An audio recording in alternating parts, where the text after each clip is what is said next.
So in this panel, we have Comic-Con special guest Max Allan Collins, Ted Van Alst Jr., author of Never Whistle at Night, Adam Cesare, author of Clown in a Cornfield, Arvind Ethan David, author of Raymond Chandler's Trouble is My Business, and Delilah S. Dawson, who is author of Guillotine, among other works. This morning, they will join us in conversation about building tension in mystery and horror. So good morning, everyone, and welcome. My name is Betty Ramirez. I am the Associate Director for the Writing Center at UC San Diego. I am also a research scholar of Latin American and Chicano detective fiction, genre studies, and writing studies in higher education. I will be hosting our panelists today as we embark into the world of suspense, mystery, and horror. Dun, dun, dun. I just have to do that. There we go. Dun, dun, dun. So don't mind the puns and the special sound effects over here. I'm just going to get us started. All right. So thank you all for being here today and sharing your knowledge, panelists, and for your passion of storytelling. I know that you guys all author in various different types of mediums, have done edited collections, and so forth. Today in our panel conversation, we are reflecting in suspense in 2, maybe 3 genres: horror, mystery, and possibly detective fiction. So these first few questions just ask our panelists to consider the genres and suspense.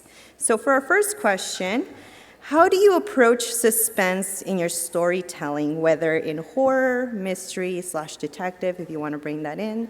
Are there certain elements and details that you pay attention to when incorporating suspense? And anyone? Starting here. It was very suspenseful getting here today. Just think back to the experience of trying to get into this place, and well, that's a good start.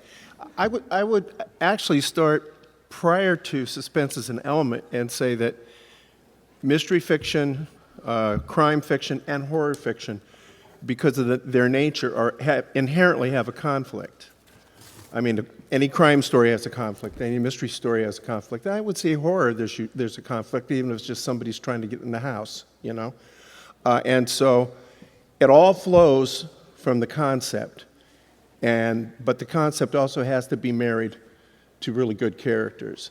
I give one example. I did a movie many years ago called Mommy that starred Patty McCormick, who had played the bad seed, if any of you remember the bad seed.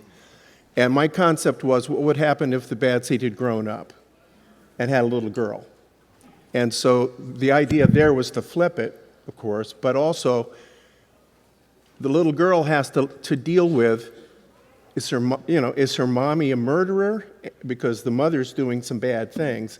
And so the suspense all grows out of, that situation. So the situation, which is character-driven, is what really creates the suspense. And so you don't have, I don't think it's a good thing to think about, I need a scary scene here. I mean, sometimes you do have to think that way, but it's better for it to be organic, I think.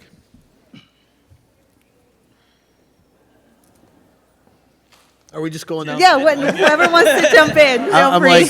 Did you want me to speak again? There's like 4 way smarter people than me here. We're really creating that ambient right now. Is that a Sabbath, Bloody Sabbath shirt right there? Yes, we'll give it up. Ozzy, we miss you. Yes. Geez, I don't have really anything smart to say. When I think about suspense, I mean, I write horror and crime, and we were talking earlier about horror and crime. I think they make out together a lot. I think they're really good friends. And I think both of them, though, but for me, I think they're funny. People are like, you're right, crime's hilarious, right? Because it's unexpected. And so I think for me, some of the suspense is like, when you write crime and you write violence, I had an editor who said, well, why don't you build up to the violence so that we have this? I said, because violence doesn't work that way. That's what makes it violent. Oh, yeah. So when you're doing this thing, I think what it is for me, the tension is like, I'm writing and it's not boring, right? They're having a day, these 2 people are walking, and this is sort of, and all of a sudden, like, this thing comes out of the door and you're like, holy shit, it's a monster, or whatever it happens to be. And I think for me, the tension and the suspense lives in the ordinary is never as ordinary as you think it is. And I think when I write, that's the thing that I want to get to, because I think most people go about their day and like, yeah, should I have bacon or sausage on this or something? But some really terrible shit could happen to you as soon as you get your sandwich, right? That's the best part of the day. What could happen to you that could possibly make this a terrible, terrible day? To me, that's the sort of suspense and the tension that I want to build. And if you read my stuff, you're like, oh man, it's been kind of nice for a while. What's good? Even the weather's nice. This is going to go horribly wrong in a minute. So that's... Yeah, pretty much. And that's like a human condition, right? Lots of folks have anxiety now, so there you go. That's a great, thank you for that wonderful pitch into what I'm going to talk about, which is I write for, I write mainly for young people. I write mainly YA, horror, YA slasher novels, and I think about that all the time, about anxiety is just less fun, less narratively driven suspense, and how my characters, because they are usually teenagers, are living in this state of heightened anxiety. And something that Max said, that idea of like, you can't just plop in, you can't just decide, oh, there needs to be a scary scene here. You can do that, but a story works so much better when you're shooting towards like, oh, I have this great sequence in mind, or wouldn't it be great if there was this, if we could create a state of convolution that leads us to a great horror set piece or a great suspense set piece. And then the real work becomes harnessing character, which is usually, in my case, anxiety, harnessing character, and dramatic irony, like the reader being slightly ahead of certain characters and certain things that are going to happen, using all these kind of little writer tools in the toolbox to get you to that sense of like, oh, wouldn't it be great if there was a scary scene here? And now the scary scene is endemic to the plot and needs to be there, and that's the great payoff. Especially with, I feel the tension because I'm writing for young people and I don't want to bore them, and I have that constant, 13-year-old sitting in the back of my head being like, it's boring, character development shit. Like, let's get, like, I always want to, everything is in service to getting to those bursts of, whether it be violence, whether it be scares, whether it be a release of suspense. I feel like I'm constantly writing to that, and it's all through the lens of who are these characters, what are they afraid of, what worries them, what are their anxieties. So the genres I mainly write are horror and women killing people who deserve it. Nice. Which I guess is a crime from one point of view. Busy market. But I think it all comes down to planting seeds for me, especially through various uses of the senses. Like the first one I remember that really got me was Sleeping with the Enemy. And Julia Roberts walks into the bathroom and she has escaped her OCD, is what they called it in the 90s, but the dude's a sociopath, I'm sorry. He just likes things very neat, as sociopaths do. But she walks into the bathroom where she thinks she's made a life for herself, and she has allowed herself to be messy, and she sees that one of the towels has been perfectly lined up. And like as a kid, I was like, oh God, he's in the house, he's gonna kill you. So I try to do that in showing, in the senses, things that you're going to notice that are gonna make you go, oh wait, that's not quite right. And you might not, the first time you can usually write it off, but it kind of builds. Oftentimes the suspense comes in a later draft for me. My first drafts are written like carrying laundry to the bed. You just hold on and you run, and if you drop something, you lost the soldier, get it later. And so I will, in the later drafts, be like, okay, I know now where this scene is, so I need to start like dropping those little terror gumdrops to make you uncomfortable, because again, it's anxiety. If I walk in, the other day I walked into the kitchen and I smelled a strange man's cologne, and I was like reaching for the knife, and then my husband was like, I got a new cologne, do you want to smell it? And I was like, and you sprayed it in the basement, and I've already smelled it, and I'm gonna put the knife back before you come upstairs. I'm sensing it's suspenseful being around you. You never know what's going to happen. I think those two examples of the towel and the cologne are so interesting. Hitchcock said, show them the gun in the first act, have them worry about the gun in the second act, shoot the gun in the third act. And that's as good a definition of suspense writing as you're ever going to get. But what's interesting, I think, is like, what is the gun? Because the gun doesn't need to be a gun. It can be a towel that is too straight. If you have anyone who has a toddler knows that you focus the camera on the sharp edge of a table, and every parent is worrying for the next 2 hours. Silence is the horrible, the kid who didn't cry. And And I think, and then you get so what is the gun is an interesting question to play with. How weird can you make the gun? A loose screw in a car, a light that's blinking on a space capsule. I work in science fiction and crime. How weird and how hidden can you make the gun? Question one. Question two is like, where do you hide it for the whole of the second act, right? You want everyone worrying, where's the gun? Like, which of those flashing lights is the problem? I know which sharp table, which kid will run into the sharp table, which cologne will cause the nice crime writer to stab her husband to death by accident. And then in the third act, how do you shoot it? What does shooting the gun actually mean? Right? How weird can you hide that? Some years ago, I made a show called Dirk Gently's Holistic Detective Agency, based on the Douglas Adams novels. Yeah. Oh, thank you. Oh, you're my people. Thank you. And the game of that show was to throw up as many guns as possible, right? So that literally every character had something that could kill everybody else. And then the whole suspense over 8 or 10 episodes was like going, okay, which of these 1,000 things is going to come? And of course, the answer was they all came together because, say it with me, everything is connected. I thought you say everything is a gun. Wow, thank you. Yeah, as I'm listening to you all kind of talk through these different types of details, and you've probably mentioned it a little bit, but I want to be a little bit more direct about it. So as storytellers, especially working within genres and working with suspense, there's usually oftentimes conventions or guidelines to some of these genres that may or may not overlap. So what are some of those guidelines or conventions that you might follow? I think we've heard a few, but what are the ones that you would break away from, the ones that you would make a spin of your own? One of the things that I often tell writers or people who want to be writers is to take several of your favorite books by different authors and read them analytically. Maybe read it for fun once to refresh your memory, then go through and look at where does the chapter begin, where does the chapter end, where does the story begin, where does the story end. How long are the paragraphs? How are the just the mechanics of it, and look at the structure. Now, for me, my favorite writers were people like Mickey Spillane, who knew how to start a story and just arrest your attention. You know, a naked woman's running down the highway, and you throw your brakes on, and I think you're reading, and then. The endings, he did great endings, and he stopped the stories when they were over. I mean, there's no talk after that. It's like, this is the end, and then you have kind of a gut punch. So that's a technique. I always thought Mickey was a little bored in the middle of the book, you know. But I remember one when I was a kid was reading Edgar Rice Burroughs, and he had a great technique of, he'd have two protagonists, essentially. He'd have an A protagonist and then a second one that wasn't as important.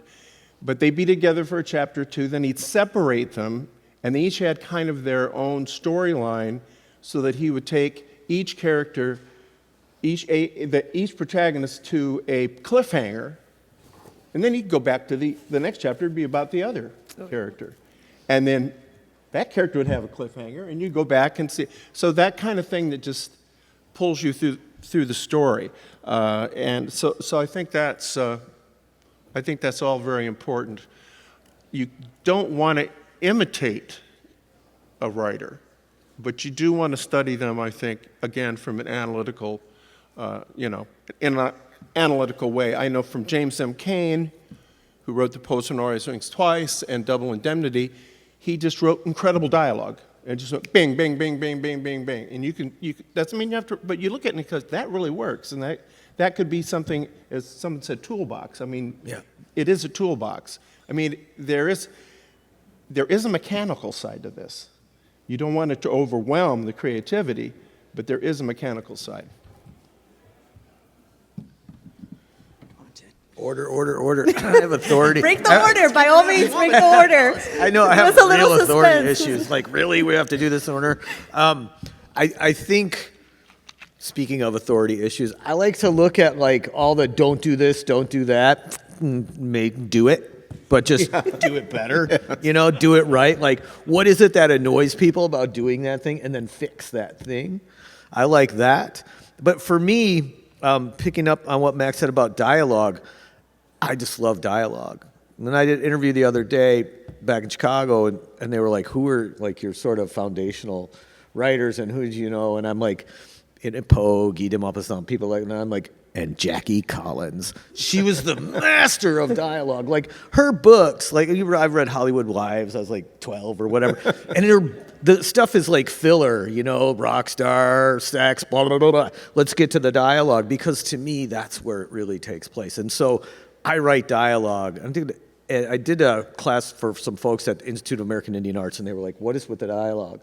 How do you do that dialogue? And I'm like, you just have to show up. You have to imagine where the characters are, and then just listen and try to hold on and write it all down. For me, that's where the story lives, is really in the dialogue. Everything, there's so much filler in novels. They're just like, are you getting paid by the word? Because there's a lot of crap here. You know, there's just junk. And so I did see that rule. Somebody's like, if you see a big block of text, Just skip it? Just skip that shit, because you know, right? And get to the dialogue. And so I just write dialogue, and I know, Arvind, you're a playwright, and I'm like, am I playwriting? No, I'm not. I'm a dialogue writer. So my wife is like, your stuff's great. You have to give people a break.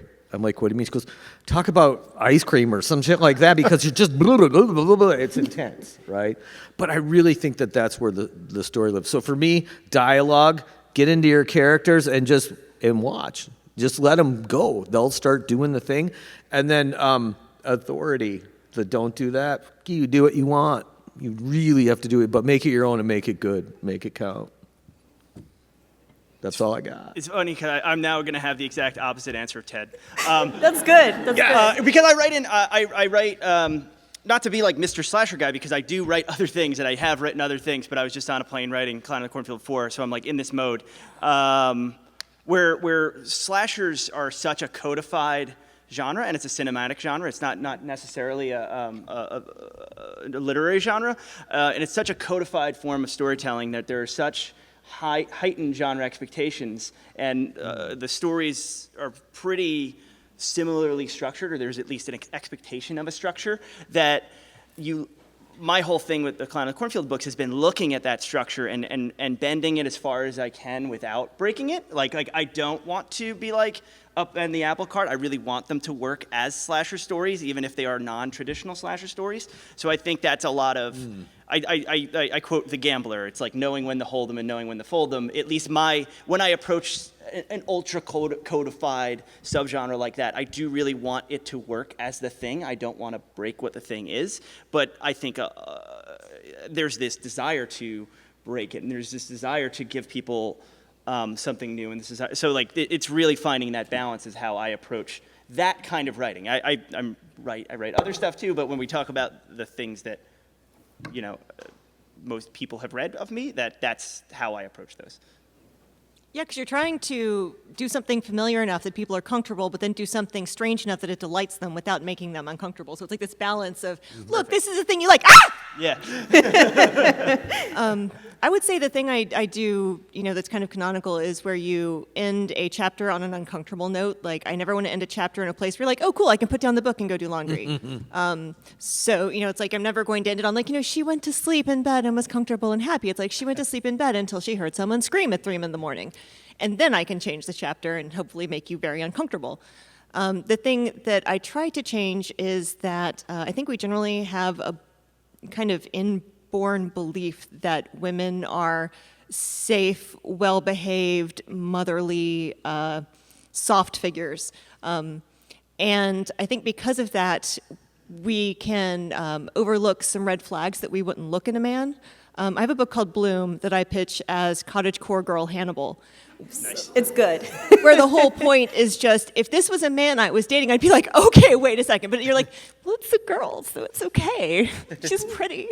But I think lots of times it's also, that plays into Final Girl too, where it's usually someone that you don't think that this girl could survive, that you don't think that she's strong enough or tenacious enough or skilled enough to survive. And the whole point of the Final Girl is that she has some secret hidden thing inside her that allows her to. So I like to show women kind of defying the general tropes around women by killing people.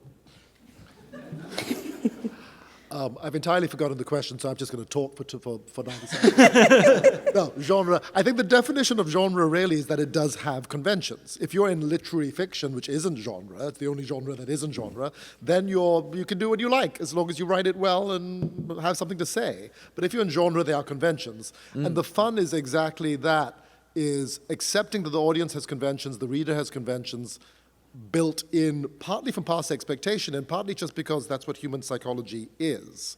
I've just had a really interesting experience. I've just done my first show for kids. I did a kids musical that's playing in London at the moment. It's a science fiction musical. It's called The Boy with Wings. If any of you get to London this summer, do see it. But it's for very young kids. It's for 7 to 13. I mean, adults like it too, but that's its core audience. And I had this interesting experience when I went, oh, they don't know the conventions yet.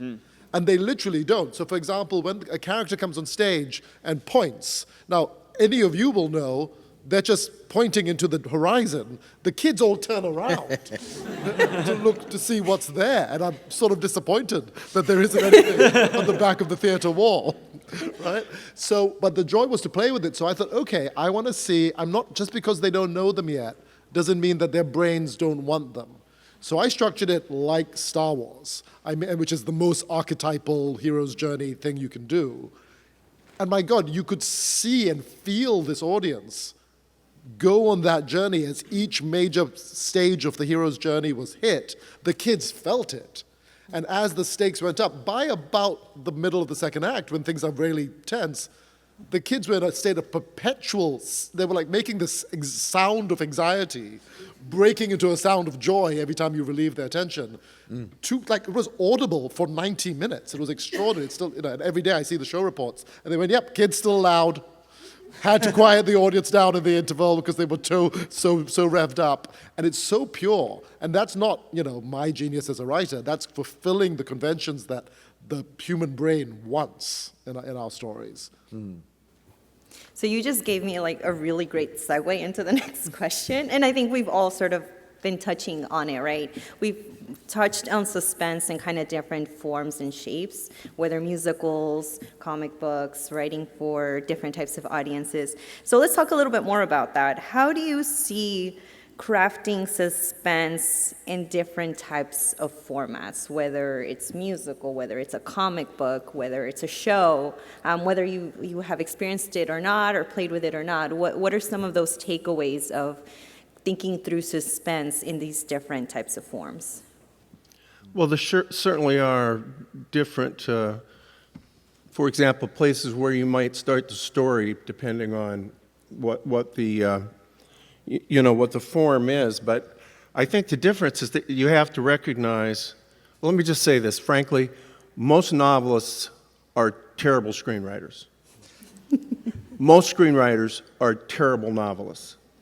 And they all think they can write comics. Okay? So I first published when I was in college in the early 70s and decided I never want a real job. I want this. And to do that, because I didn't hit the ball out of the park the first time like Stephen King, I had to learn how to do the different forms.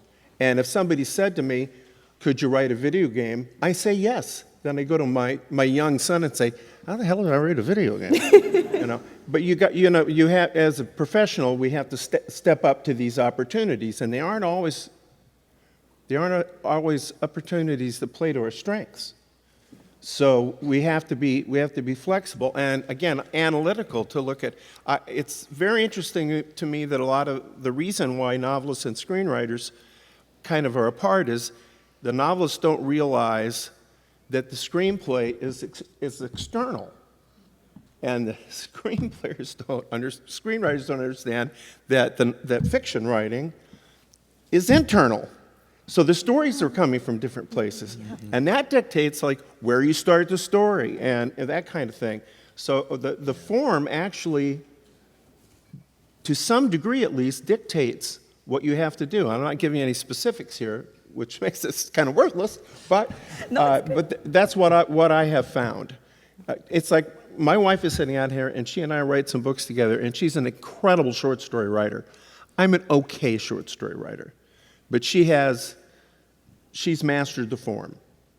And I'm a novelist, so I get all over the place. You know, I like this. I'm just too many words.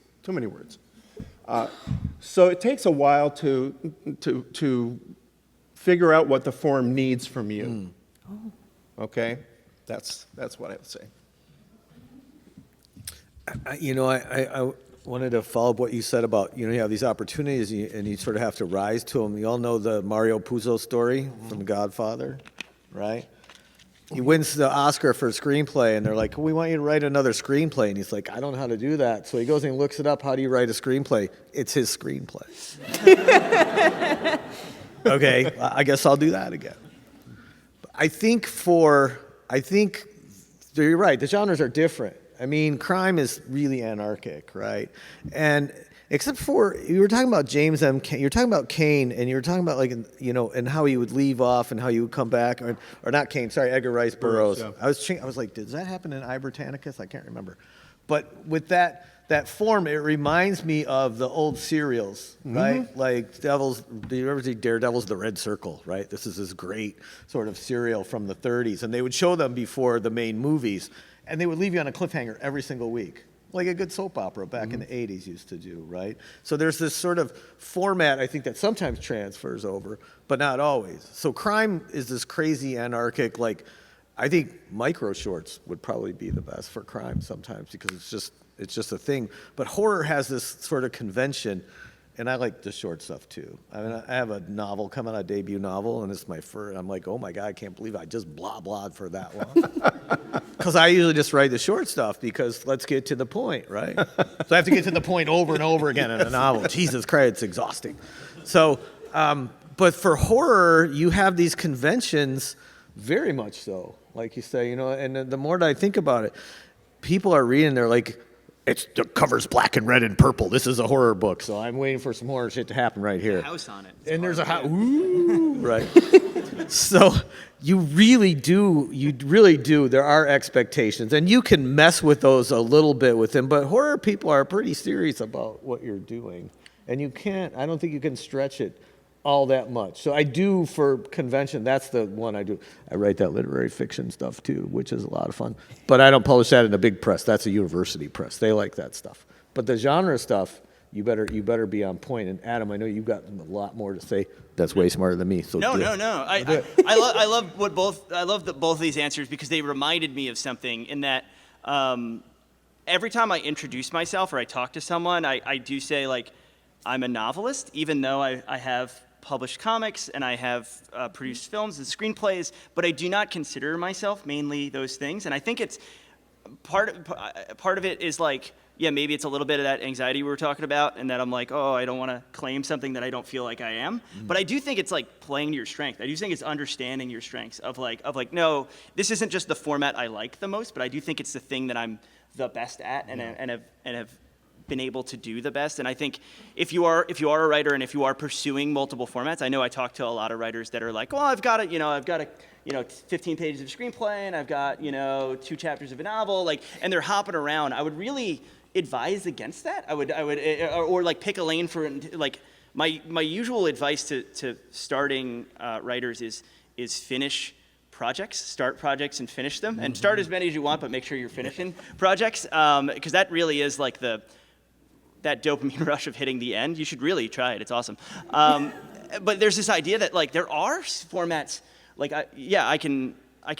I understand screenplays enough, and I understand comics enough, and I come to these mediums with a certain amount of respect and can do them. But very recently there was one I was asked to do that I was like, oh, a middle grade short story. Like, that'll be really cool. That'll be a fun thing I've never done before. And you'd think that, like, oh, he's a YA writer, he can do that. But my YA books are, like, full of, like, violence and bad things and bad language. And then I realized that when I took that mode that I always write in away from myself, and I have a 3-year-old daughter, I should really work on this and be able to communicate with her. But I realized that it was the first time in my career that's been going 15 years now that I had to email an editor and just be like, look, I can't do this. Like, I tried a lot, and this isn't for me. This isn't who I am. I don't feel a competency, a bare minimum level of competency to be able to hand you something and feel good about it.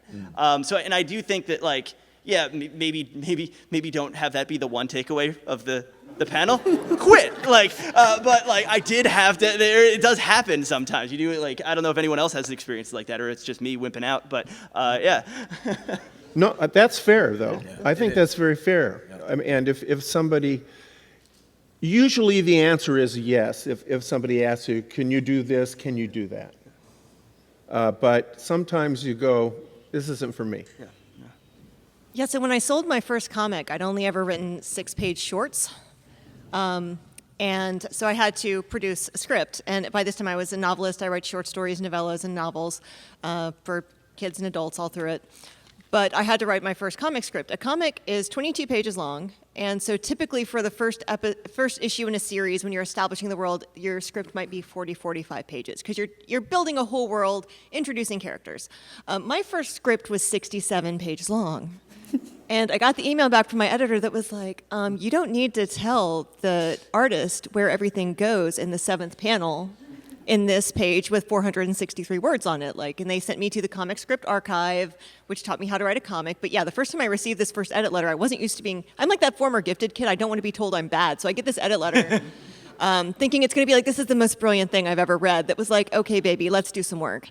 I received this edit letter while I was having breakfast at a hotel where there was a SantaCon. And so if you've never broke down crying in front of 85 Santas, I'd recommend it, because they're all like, oh, are you okay? And I'm like, no, I'm a really bad comics writer. Point being, you can learn. You just might have to be comforted by Santas first. Yes, I mean, you have to get used to the timing in each one, and you're going to mess with it. You're not going to get it right the first time, but like writing a short story is like stabbing someone in the gut. It's kind of short and fast, but it takes care of it. Writing a novella is like slitting somebody's wrists and watching them bleed out for 10 minutes. Writing a novel, for a lot of us, is just like killing someone with toenail clippers, and you just have to keep clipping them until they die. It just takes forever. Oh my and God. Each of us has the thing that we're best at, and you can learn any of those, and it just might take some work. But, you know, the suspense changes in how much time you have, how fast you have to get into it. It's going to go a lot faster in a short story than in a novel where you have the more longer drawn out thing. The fun thing for me was in the comic, where I realized that you had to work with the artist in this kind of beautiful symbiotic relationship of saying, like, somewhere on this page we have to hide this thing in this panel, or, you know, don't show this part. And you're trying to work with them to visually build the suspense that I can do. Like, in my head, I'm like, here's the words, they're so easy. And when I'm on the comic, I'm like, how do you show this? Because you have to express it in the lighting and the character and the movement. So that was the hardest part for me, was figuring out the shorthand for hitting your emotions in the comic, when I'm like, I can describe that in my head so fast that the Santas wouldn't even know. So, I'm a great believer that stories tell you what their medium is. And that's the thing that's easy to forget in this age where everything is adapted and rebooted and everything is IP. But, you know, not everything wants to be a movie.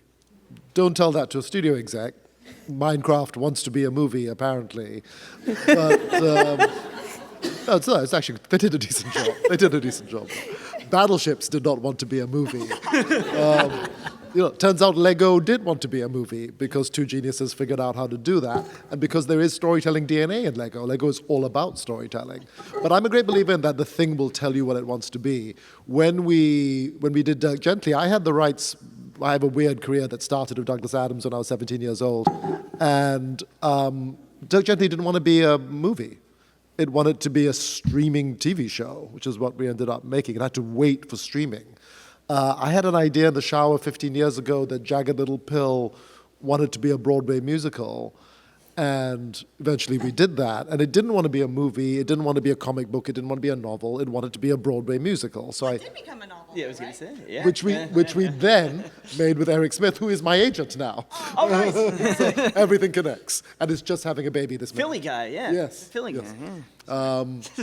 So we did do that, and he did a great job. But what I wanted to be first was a Broadway musical. I also do a lot of adaptation, and then when you do it, you sort of ask yourself, okay, what is the strength of this thing? So the Raymond Chandler Trouble Is My Business was an interesting example, where it's this great short story, and Chandler is one of the great prose stylists of the 20th century. And I'm like, when the estate came to me and said, do you want to do something? I said, I tell you what, I don't want to do a novel because I am not competing with Raymond Chandler as a novelist. That is silly. I said, what I could do is a graphic novel because that's something different that Raymond Chandler probably wouldn't have done. And I can find the strengths, these incredible descriptions. Her hair was like the type of fire that was dying but was still dangerous. That's something you want someone to draw, right? So you can find the strengths in a thing. And to wrap up the question about finding to go back to the idea of what are the genre conventions, one of the great ways of discovering genre conventions, discovering how great writers work, is take it apart to adapt it. And I'd recommend it as an exercise whether someone's asking you to do it or not. Take a great novel, take a great play, like just adapt it to something else. Because it's a little more, the sort of earlier version of this idea is just type it. Just, auto type it and you will learn. Maybe you learn a bit. You learn a lot more by taking it apart and putting it together again. And I'd recommend that as an exercise. Thank you. So I love to see all of you get really worked up about storytelling. One of my own, as someone who also kind of studies detective fiction in a way. Can I comment on a couple of things that these Yes, people have brought up that I think are really interesting? Go ahead. I agree with you that that a story will kind of dictate what its best form is. But sometimes, I'm a professional writer, and if they needed a different way, I'm going to do it. And a good example of this, and this will allow me to name drop my most famous work, Road to Perdition. It was done as a graphic novel, and at the end of when the movie came out, my artist was fantastic and had taken 5 years to draw it. And so the movie comes out, and they want more. And I said, I've got more for you, because that's the answer. And did 2 novels. And then they didn't want any more novels. So I went back to DC Comics and said, how would you like to have a follow-up to Road to Perdition? So there are like 3, and then I did the novelization of the movie. So there are 3 Road to Perdition novels, and there are 3 Road to Perdition graphic novels. And it's all because I am willing to pander to the marketplace. Just to make clear that I have no high horse about this, I have adapted Dirk Gently's Holistic Detective Agency as a play, a TV show, a comic series, Good for you. and a card game. Nice. Yes. So let's talk a little bit more about that. You guys are mentioning this kind of tension between your own creativity and basically what the profession calls for. So in what other ways have you experienced that, where there's this creative side of you that has certain values, beliefs, etc., and then the profession is calling for something that may or may not go along those lines? Every minute of every day as a professional writer, right? Yeah, That's the yeah. gig. Yeah. And how do you work through that? Well, I like every form. So it's basically, it's Imagining like corn in the aisles of Broadway. Oh, So yeah. you're- Orange style, yeah. yeah. Oh no, go ahead. What was the question?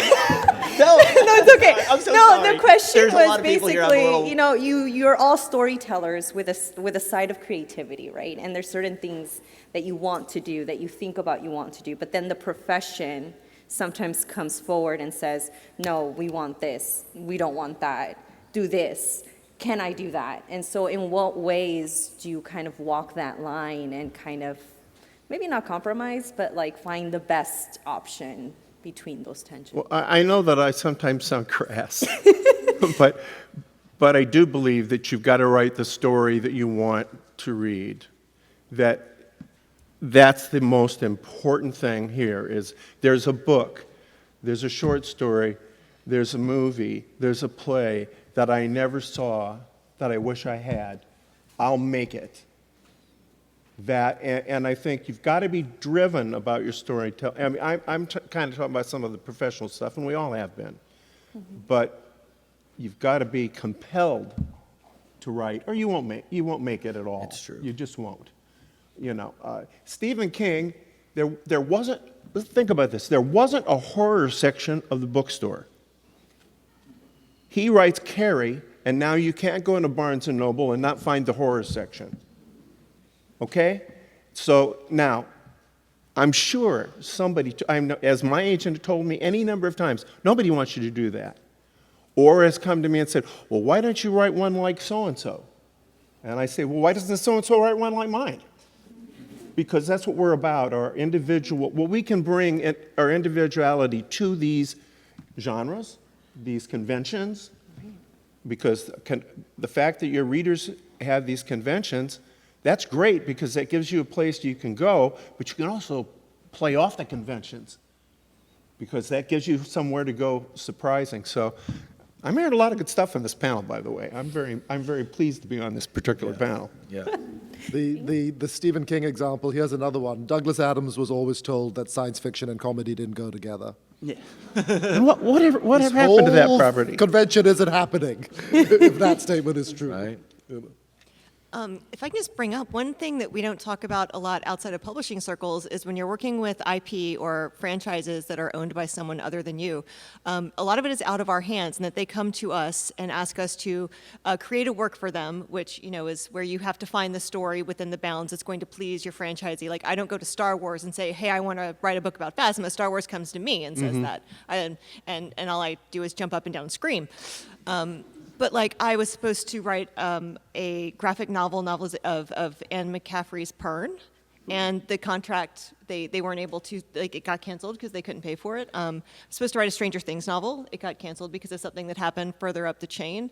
I was supposed to be in a Taylor Swift crime anthology that got canceled because of bad behavior. Like, so there's all these things that you may or may not ever know about, or that you hear about once and are like, wait, whatever happened to that thing where if you are working in other people's franchises, you are following their rules. Like, we always say to burgeoning novelists, like, if you sell traditionally, that's not your baby anymore. That baby is being raised by a village, and it's still mostly your baby in your heart, but you have to agree with other people. And IP, someone else is handing you a baby, and they can take back the baby at any time. Yeah, I just had the baby taken back, and it stuck. It sucks so much because I think this is gonna work its way around to becoming an answer to your question. Where I think it's really healthy if you are gonna be a writer who does both, who does your own original stuff and IP, to view the IP with a healthy amount of skepticism. Like, because I think you'll get in meetings with editors and people who work for this IP, and they'll kind of sell you the moon a little bit and tell you like, oh, it's okay. Like, and I remember I got this graphic novel job that I'm not going to say what the thing is. You're braver than me. I don't know what my contract is. No, but it was a slasher thing. It was a slasher piece of IP that I would like. I don't know. I'm a very, very lifelong fan of this thing. So like I pitched them, gets approved by the studio. And then this whole time I was like, well, there's a thing that like if it gets canceled, they're probably like not going to want to do this book. And the editor's just like, no, don't worry about it. Like that never happens. And it did. But like so you really, and I at least asked about it in like these meetings, and I at least somewhat, because being a writer is and having a longer career in writing is like picking up victories and then picking up these like real bummer defeats of like, oh, I shouldn't have done that, or I shouldn't have signed that contract, or like, but you get a certain amount of those, and you get a little bit inured to it, and you just get smarter and a little wiser with certain things. You grow calluses. Yeah, you grow calluses. But it's like, it's a good reminder that stuff kind of still hurts, and you should approach anything that's not your baby, you should approach with a little bit of like skepticism of like, oh, you should be a fit for that thing. And I think there's been times where I've been on emails and been like, oh, that's such a cool property, or I'm like, I'm such a fan of that. And then I like take my foot off the nerd gas a little bit, and I'm like, well, wait a second, does that mean, like, is that something that I would actually be a good fit for? Like, is that something that I would be good at and would enjoy doing and would enjoy writing? And like, there is a certain amount of like, realistically, if you need to take the job, you should be taking the job, but it's also like, in your heart of hearts if you're a good fit for something, or if that should be something that you're putting a lot of eggs in that basket, like, because it's world and time. I had mentioned I have a 3-year-old. You don't have infinite time to be doing these things. So like really fulfilling the contracts with yourself that you want to fulfill, telling the stories that you want to tell, and if you can find something in the middle that is a work for hire job or something like that, make that something you feel good about and that you can do a good job at. Can I comment on that? I had a period of my career where for about 15 years, I did a lot of movie and TV work, tie-in work. I lost a book contract, I got fired off a comic strip, and the money stopped. So I went to my agent, and I had already written the Dick Tracy novelization, which had sold a lot, because I was with the Dick Tracy strip at that time. I said, go get me some work. You know, baby needs new shoes, okay? And I was successful at it, and what happens is projects do come in that you really aren't a natural fit for. And in one instance, I was hot enough that I was able to turn a couple down, and my agent gave me the third one, and I said, I don't like this at all. And he said, you don't have to do it unless you ever want to work in this area again. and it was a thing called Daylight, which had Sylvester Stallone in it. I thought it was absolutely dreadful. And it was about a disaster. So I looked at it, and it was a disaster. And I looked at it and said, what if I wrote this like it was a documentary where they're talking to all the survivors of of this incident?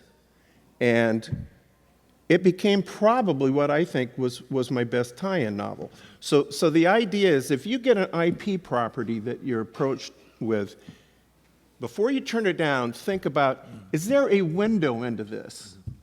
Because I did Saving Private Ryan, but I also did 3 Mummy novels, okay? And so for the Mummy, I was like, I just went to the Indiana Jones place, and I went to the, I love the Mummy. the Tarzan. Yeah, well, they're fun. But there's always a window in. Not always, but if you can find the window in, that's the part of it you make your own. And then you give them what they want. Good example of that, and then I'll get off this. On the Dick Tracy novelization was a nightmare, and I had to do 3 versions of it. And I got on the phone with the producer of the movie, not Warren Beatty, but his guy named Barry Osborne, I think his name was. And I was just trembling because I'd put all this stuff in there because I'd written the strip. So I had all this stuff in the strip in there. And I'm just trembling because I think I knocked it out. And he says, and I'm waiting for him to say, you can't put this character in, you can't do it. He says, now on page 5, it's a red chair, it should be a blue chair. So I gave them all the fucking blue chairs they wanted. Okay? And they didn't miss anything I did that was character driven, that was, they don't care. They want to have Blue those chairs. boxes checked. Blue chairs. Right? The boxes Blue checked. chairs and Santas. Yeah. So let me switch gears a little bit, back to kind of the audience. So what has been a piece of writing that you've put together with the audience in mind, where you're like, that's where I'm going to get them? That you got really excited about, that you wrote and thought to yourself, I'm writing this and this is where I'm going to get them. Do you have a piece in mind that you would like to share? Or is there anything? Let everybody in else general? talk, but I just say the audience is me. The audience is me. I'm the audience I have to choose, and I have to pray to God somebody else is interested. So I'll take it because I can link it to the last question. So in terms of IP and then the audience, the other side, of course, is when you're dealing with a big piece of IP, there are audience expectations. Never mind the IP owners, the fan base knows better than you. I'm in the middle of adapting the thing which is my favorite book, The Hitchhiker's Guide to the Galaxy, which we're opening as a big immersive show in London at the end of the year. And on the one hand, yeah, the audience is me. I love this thing. But I know the fan base's expectations. And I know there's times when I'm going to do something that's going to look different or feel different from what they have in their mind. And what I think about that is, look different, they're going to have to deal with that. Feel different is something else. I need to give them the feeling of Douglas Adams whispering into their head, even if Trillian doesn't have the hair they think she should have, or Marvin is a different type of robot than they think he should be. That stuff, those are my choices. But the feeling you give them, that's the pact of the IP. right? You've come to this because it's Hitchhikers. I have to make you feel like Hitchhikers made you feel. I write middle grade horror, and I was a super anxious, frightened kid. Like, for example, in 5th grade, I went to Disney World for the first time, and I had come up in my head that I thought maybe they just killed every 10th kid for fun. And that I saw some ride that had like a net at the bottom, and I was like, oh, that must be for the dead kids. And so we were riding the Maelstrom, which is now the Frozen ride, and you get to a point, and you think you're at a dead end, and then it zooms you backwards. So I start screaming, I told you so, we're all going to die. And so that's where I come from when I write for children, is just that, like, maybe I can convince them that every 10th kid at the roller coaster dies. Because kids, they haven't been scared by everything yet. So it's like I could be the first person to scare you and to put a lifelong fear in you, and I live for that. Yeah, there's no top of that, especially because my answer is kind of similar, where I writing for young people, I know that it may just be their first horror novel, or maybe their first, and I really view myself, it's less about like scenes and sequences, it's more about the idea of trying to put your best foot forward for the genre that I love. And not that I don't love crime and mystery and these other genres, I do, I just don't really work in them. I'm an ambassador for horror, and I really view it as a real responsibility of like, these are not disposable things to me, these are very important love letters and invites to the genre, and be like, I hope you like it. And not every kid's gonna like everything, and they're I'm not the one guy on the wall for horror, but you have to act like it for that while you're composing that, and think of that audience, and think of what you would have liked when you were that age, and what you wished was reaching out to you. And I think that's a lot of my work, at least the YA horror stuff all has that in mind, but in that way of like, well, I still gotta be me and do the things I'm interested in too. Now I have to say something smart. And I can't. I have a question. Is there anybody in this audience here from Chicago at all? Yes. Okay. So I can answer the question. So the audience is me, right? I fucking love stories, so I write the best stories that I want to read. But in the first Never Whistle at Night, we wrote stories, Shane and I see you, right on. And we wanted to, or at least I wanted to really challenge myself. So I'm from Chicago. That's what I write about. And I'm from the North Side. That's what this tattoo says, North Side, right here. So if you're from Chicago, there's a big difference between the North Side and the South Side. And there's a definite allegiance to what side of town that you're from. We'll just put it at that. So I wrote a story for Never Whistle at Night set on the South Side. And a lot of people know I'm from the North Side. I was born in Uptown, but I also used to live on the South Side, and I love the South Side. I really do.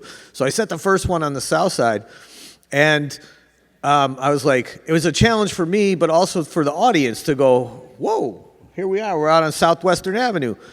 And people read that story, and I had enough people go, I want more of that. That I wrote a whole ass novel set on the South Side. So now I have to go driving around and taking the bus down Archer Avenue. I have to go to like Cicero and 79th Street. I have to go to all these places because I got to do the research, right? I mean, I only lived in a couple neighborhoods, and I know Bridgeport, I know 79th and Western. So the audience expectations really changed, but me, going back to me, the primary audience, holy shit, wow, So now I have this whole other side of the city, and the stories are really different from what happens on the North Side, because that's where the money and silly crap is now. But the South Side is the real side of town. And so you could do real crime. There's like the bubbly branch of the river where the gangsters used to throw the butt. It's great. So the second book is fantastic. So, yeah, audience. That's what's really smart. All right. Well, thank you all so much for spending this hour with us. Thank you. I hope that our audience got to know you a little bit more, got some references here and there for your books.